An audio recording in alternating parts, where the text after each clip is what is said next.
Hadirat rahimakumullah. Pada malam hari ini kita kumpul tidak lain hari jadi dalam rangka mensyukuri apa yang telah diperjuangkan oleh para sesepuh kita, para pendahulu, sehingga terwujudlah pemerintahan khususnya di Kota Madia, Bekasi. Pasti tidak akan meninggalkan sejarah yang cukup panjang berdirinya Kota Bekasi, yang tidak terlepas banyak kontribusi yang dilakukan oleh para sesepuh, para pendahulu khususnya. Namun yang namanya syukur itu hanya ucapan yang paling ringan, alhamdulillah. Tapi aplikasinya mensosialisasikan dalam alhamdulillah untuk kehidupan sehari-hari memang sulit. Man lam yashkurin nas lam yashkurillah. Barang siapa tidak mengerti terima kasih kepada manusia, sama halnya tidak mengerti terima kasih kepada Allah Subhanahu wa ta'ala. Contoh yang mudah dikatakan berat, memang berat.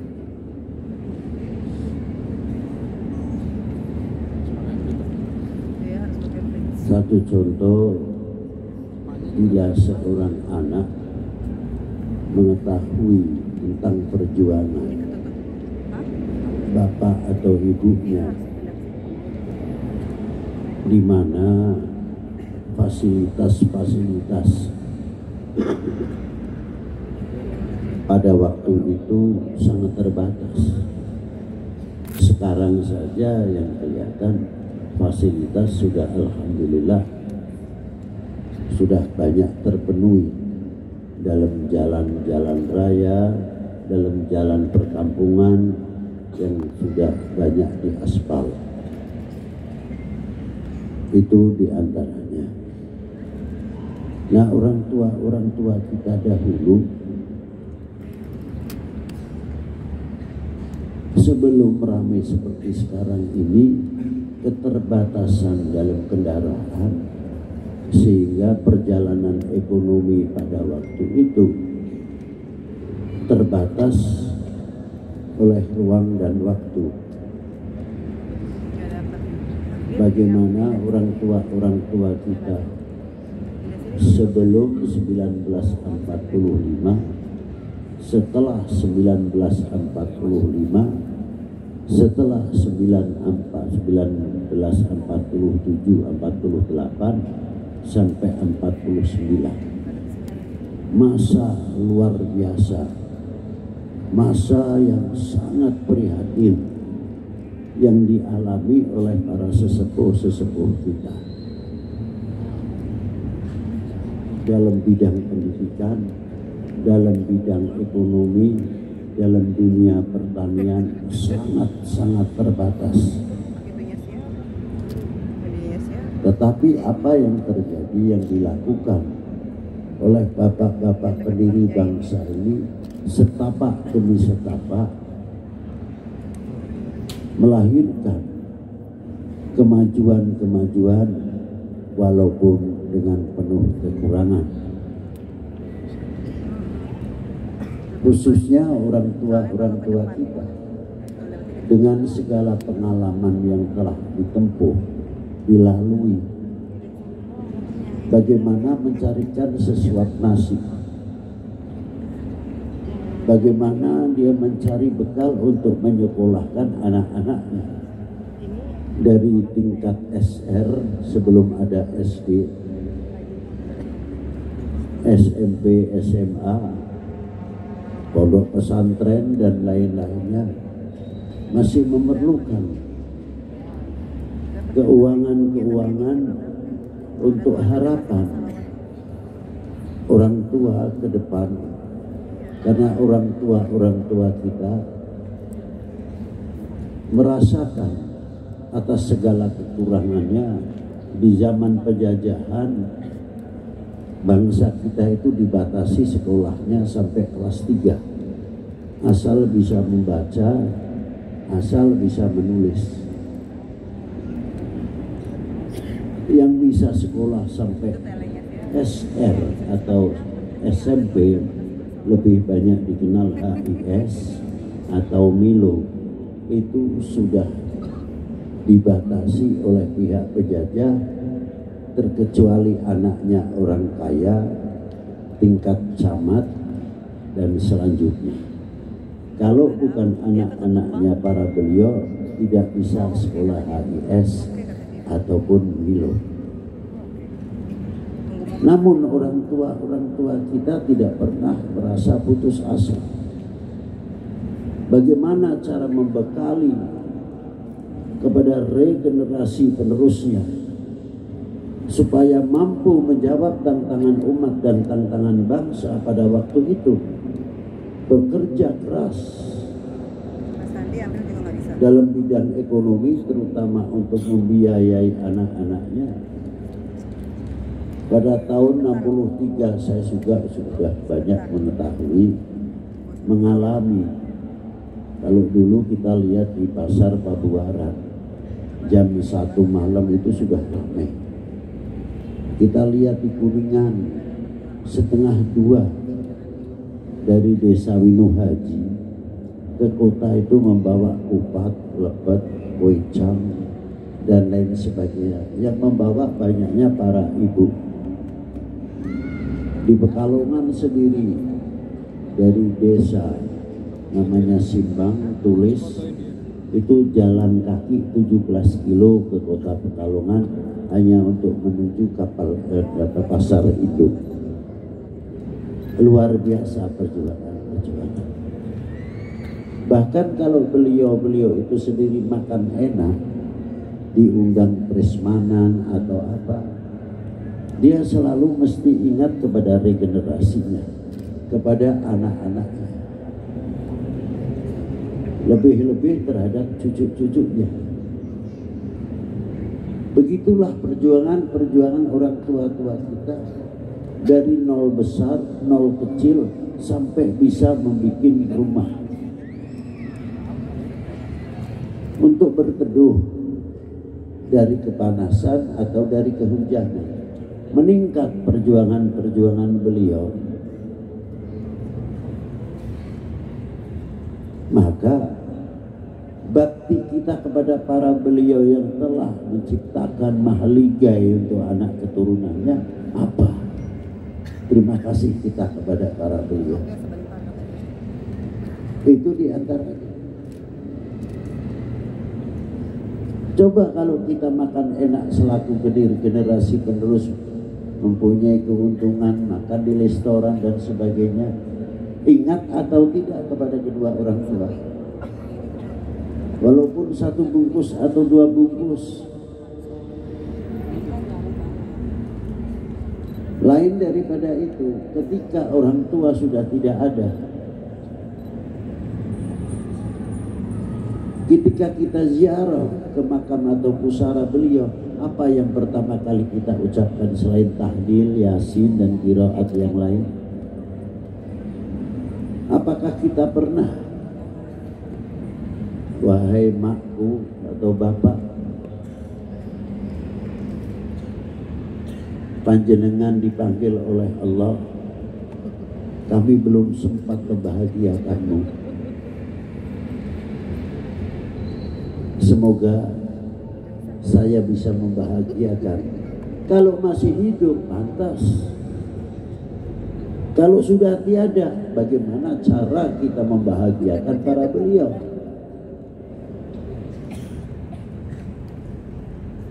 Apa diantaranya? Kita akan membangun kerukunan di antara sesama kita, kakak adik kita. Tidak ramai berebut waris, tapi yang muncul saling asuh sesama keluarga itu sendiri.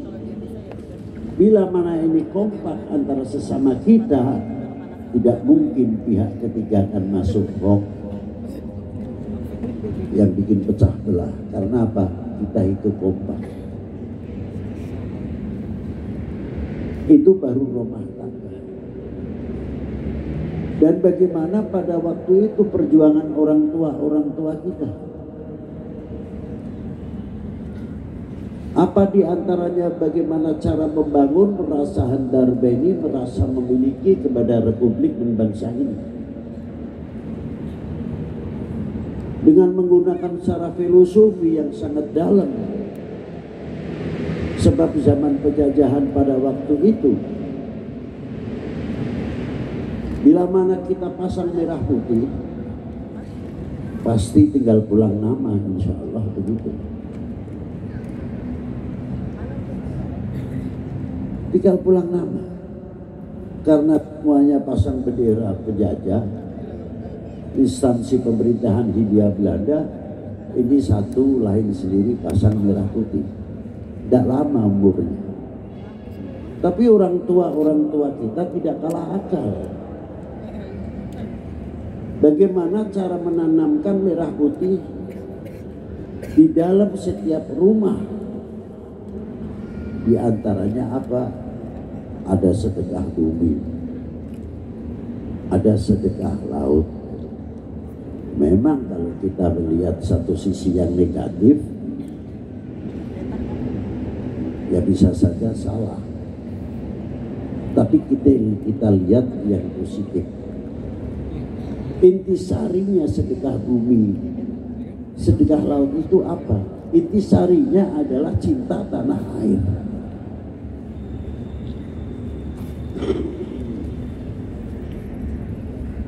Itu diantaranya.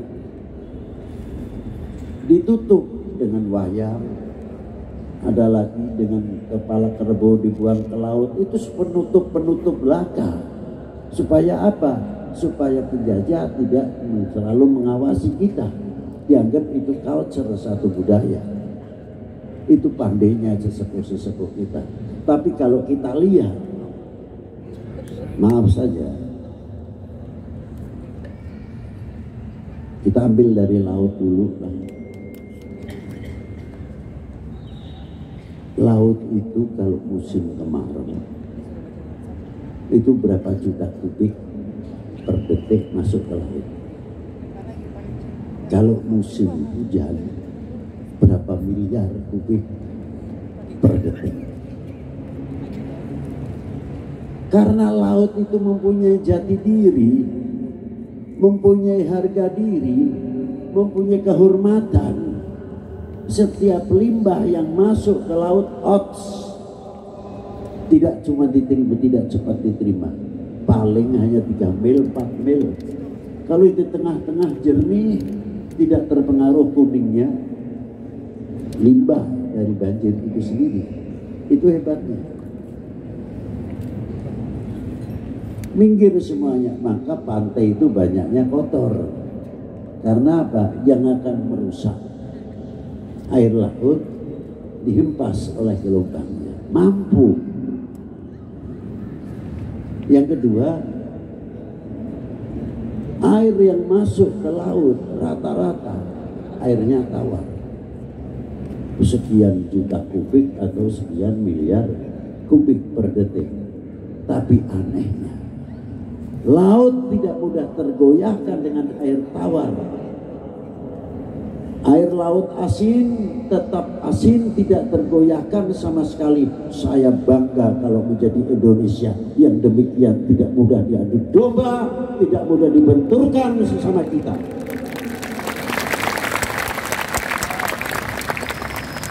Mau pemilu nanti ribut, mau pilihan ribut, tahlil tahlil maulud ribut. Kapan kita akan bisa membangun untuk bangsa ini ke depan? Mampukah kita menjawab tantangan umat, tantangan bangsa? Lihat bangsa lain sudah membuat kapal yang besar, kapal induk, kapal tangki dan lain-lainnya. Belum kapal tempur, pesawat yang luar biasa, ahli antariksa, ahli IT, ahli elektro, ahli kedokteran dan lain-lainnya. Maju sampai pertaniannya ketik-ketik kita ketinggalan. Maaf saja, tanah kita itu subur luar biasa. Tapi sayang jambunya masih Bangkok, bukan jambu Indonesia. Katesnya California, bukan kates Indonesia. Apa kita ini melarat? Apa kita ini melarat? Jawab. Sekali lagi yang keras jawabnya. Jawab. Kalau tidak, kita harus bangga menjadi bangsa Indonesia. Kates Indonesia, jambu Indonesia. Nah, kalau kita sudah merasa memiliki merasa handar beni, kita kembali tadi bersama-sama tadi baru mengucapkan apa? Melakukan apa tadi? Indonesia tanah airku, tanah tumpah. Benar, benar. Betul. Loh, pengakuan tanah airku itu dalam lagu apa dalam apa ini? Hah?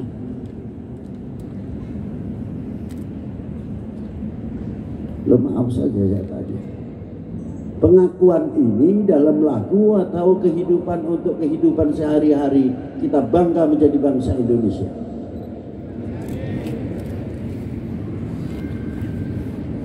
Karena di dalam lagu kebangsaan ada ikrar, ada pernyataan Indonesia tanah, bukan tanah airmu. Indonesia tanah, apa kebanggaan kita kalau kita mengucapkan Indonesia tanah airku? Seluruh secara utuh, dari Sabang sampai Merauke, tumbuh-tumbuhan, tanam-tanaman, gunung yang ada di dalam republik ini adalah Indonesia tanah. Begitu, bukan sekadar pengakuan-pengakuan dalam lagu. Kira-kiranya maaf saja, to the point saya mau tanya, senang gak kalau Indonesia ini pecah belah? Wahai bangsaku yang kubanggakan, relakan negerimu terpecah belah. Buktikan kalau tidak, ngomong tidak paling gampang. Ayo kita galang kesatuan persatuan, kita bikin pagar-pagar pertahanan nasional, ketahanan nasional. Tidak terlepas dengan TNI Polri-nya, luar biasa kalau bisa. Buktikan, kita berani menyatakan Indonesia tanah airku. Maka pantas kalau malam hari ini hari jadi, peringatan hari jadi Kota Bekasi, kita mengadakan Bekasi berselawat tepat.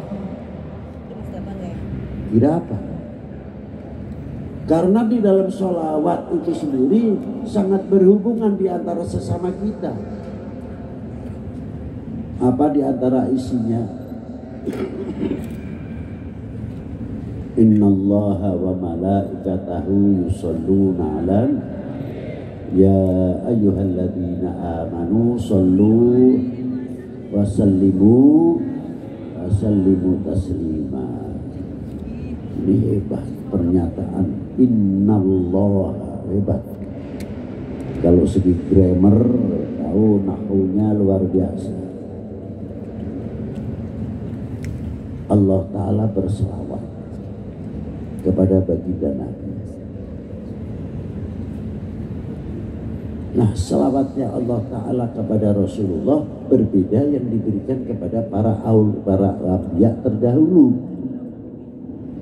Kalau diberikan kepada para anbiya terdahulu rahmatan mutlak, rahmat mutlak. Tapi kalau rahmat yang diberikan oleh Allah Ta'ala kepada baginda Nabi besar Sayyidina Muhammad SAW, rahmatan makrunatan bita'dim, disertai dengan mengangkat dan menghormati, mengagungkan kepada Rasulullah SAW. Apa buktinya? Di antara kandungan isi sholawat itu sendiri, Allah Ta'ala tidak pernah memanggil Rasulullah dengan namanya belaka. Coba cari itu, kalau ada kalimatun nidah ya Muhammad atau ya Ahmad, tidak ada. Kalau Allah Ta'ala memanggil kepada Rasulullah dengan panggilan kebesaran Rasulullah SAW, seperti apa? Ya ayyuhan nabi, ya ayyuhan rasul, ya mudaththir, ya muzammil, Yasin, Toha. Tidak ada ya Muhammad, ya Ahmad. Tapi qaulul khobar ada. Khobar bukan panggilan. Seperti Muhammadur Rasulullah walladzina ma'ahu asyidda'u 'alal kuffar ruhama bainahum tarahum ruk'an sujadan yabtaghuna fadlan minallahi wa ridwana. Itu khobar. Ini pendidikan yang luar biasa. Allah Ta'ala berfirman, jangan engkau memanggil kepada kekasihku ini sebagaimana engkau memanggil sesamamu. Allah Ta'ala memulai, la taj'al du'a ar-rasul bainakum kadu'ai ba'dukum ba'dah. Ayatnya itu yang menciptakan menghormati ciptaannya, menghormati ciptaannya, maka memanggilnya ya mudaththir, ya muzammil, yasin dan sebagainya. Ya maaf saja, terkadang kita ucapkan Nabi besar Muhammad itu kan manusia biasa, bedanya beliau Nabi dan Rasul. Loh, kalau Rasulullah manusia biasa, lalu kita ini apa? Tidak bisa kita katakan manusia biasa, tapi manusia luar biasa yang akan jadi tempatnya turunnya wahyu. Orang makan saja, minum saja minta gelas yang bersih, minta piring yang bersih, apalagi tempat yang akan diturunnya wahyu. Ialah Nabi besar Sayyidina Muhammad sallallahu alaihi wasallam. Itu diantaranya. Maka dari itu Allah Ta'ala memuliakan. Sholawatnya para malaikat kepada Rasulullah istighfar untuk umatnya. Jadi kita ini sudah banyak istighfar yang dilakukan oleh para malaikat. Dan di dalam kalimat sholawat pasti ada wa ala ali sayyidina Muhammad. Sholawat ini selalu berhubungan setiap hari. Yang pertama, setiap sholat 5 waktu, setiap tahiyat pasti ada assalamualaikum ayuhan nabiyyu wa rahmatullahi wa barakatuh. Langsung antar hubungan umat dengan nabinya. Berapa kali setiap waktu kita hubungan dengan Rasulullah, terlepas daripada sholawat selain di dalam sholat. Nah, kalau kita merasa selalu menyambung kepada Rasulullah, lama-lama juga akan berpikir kalau kita perbuatannya tidak pas, tidak sesuai, tidak terpuji, kita malu karena kita selalu mengucapkan assalamualaikum ayuhan nabiyyu wa rahmatullahi wa barakatuh. Dan di kalimah wa ala ali sayyidina Muhammad, kalimah wa ala ali bukan makna untuk keluarga saja. Kata Imam Syafi'i, wa ala ali maknanya umat sayyidina Muhammad sallallahu alaihi wasallam. Jadi kita ini berhubungan setiap hari. Tidak di dalam sholat saja, di luar sholat pun kalau kita membaca sholawat, ya begitu berhubungan. Allahumma sholli ala sayyidina Muhammad wa ala ali sayyidina Muhammad. yang di ujung timur, ujung barat, selagi al-mu'minun al-muslimun kita selalu berhubungan Allahumma sholli ala Muhammad wa ala ali Sayyidina Muhammad. Ini hebatnya sholawat.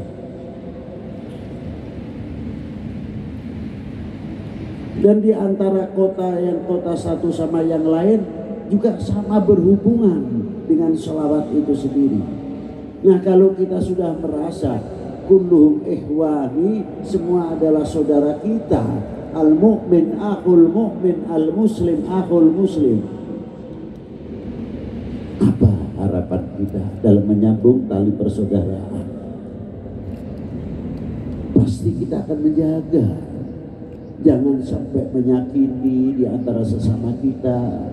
Harus menjadi contoh keteladanan yang luar biasa, apalagi untuk bangsa ini. Kita sudah dididik oleh Rasulullah SAW dengan melalui sholawat, kepedulian kita terhadap sesama kita. Dampak sholawat itu ada hadis Rasulullah yang diriwayatkan oleh sahabat Anas bin Malik. Apa di antaranya sholawat tersebut? Rasulullah bersabda, barang siapa yang membacakan sholawat kepadaku 1 kali, sholawat itu dijadikan suhuban, awal yang jernih putih, diambil dari baharun min rahmatillah, lautan rahmatnya Allah Ta'ala. Dan awan itu akan menetes, mengeluarkan embun, apabila jatuh ke bumi akan menjadi emas. Bila mana jatuh ke gunung akan menjadi perak. Apabila jatuh ke orang yang belum beriman akan beriman. Itu hebatnya sholawat. Tanah yang gersang seperti apapun, kalau orangnya min ahli sholawat, insya Allah tanah itu akan menjadi subur karena berkat sholawat. Gunung pun sama, yang erupsi dan sebagainya sering. Coba lingkarannya atau lingkupnya banyak membaca sholawat, gunung itu akan dingin. Itu diantaranya. Sampai Rasulullah menjunjung dalam sholawat itu orang-orang min ahli sholawat, diantaranya ulama. Bila mana manusia ini sudah lari daripada ulama, 3 hal akan diturunkan oleh Allah Ta'ala. Apa yang pertama? Yarfa'ullahul barokah bin ma'isyatihi, akan diangkat barokahnya